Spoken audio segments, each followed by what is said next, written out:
মম kitchen থেকে আপনাদের সবাইকে নমস্কার।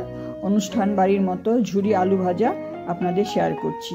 4টে আলু খোসা ছাড়িয়ে পরিষ্কার করে ধুয়ে নিয়েছি, বাদাম নিয়েছি, কারি পাতা নিয়েছি। আলুগুলো একটা গ্রেটারের সাহায্যে গ্রেট করে নিচ্ছি। আমার চ্যানেলে নতুন বন্ধু হয়ে থাকে চ্যানেলটা সাবস্ক্রাইব করার অনুরোধ রইল।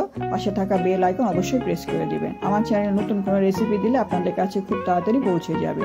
আলুগুলো গ্রেট করা হয়ে গেছে, 3-4 বার আলুটা ধুয়ে নিচ্ছি। কিছুক্ষণ আলুটা জল ঝরিয়ে নিচ্ছি। দেখুন আলুর থেকে জলটা সব ঝরে গেছে, শুকিয়ে গেছে। কড়াইতে তেল দিচ্ছি, সাদা তেল দিচ্ছি। প্রথমে বাদামটা ভেজে নিচ্ছি।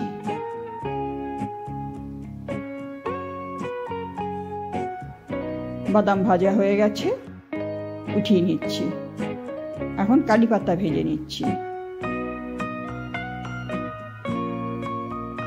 কারি পাতাও ভাজা হয়ে গেছে, উঠিয়ে নিচ্ছি।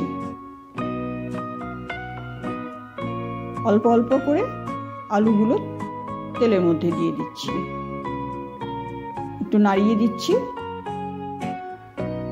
আলুটা যখন ভাজা হবে তেলের উপরে ভেসে উঠবে। দেখুন আলুগুলো তেলের উপরে ভেসে উঠেছে। এখন আলুগুলো লাল করে ভেজে নিচ্ছি। আলুগুলো লাল করে ভাজা হয়ে গেছে, উঠিয়ে নিচ্ছি। ভেজ ডালের সাথে এই ঝুরি আলু ভাজা খেতে খুবই ভালো লাগে।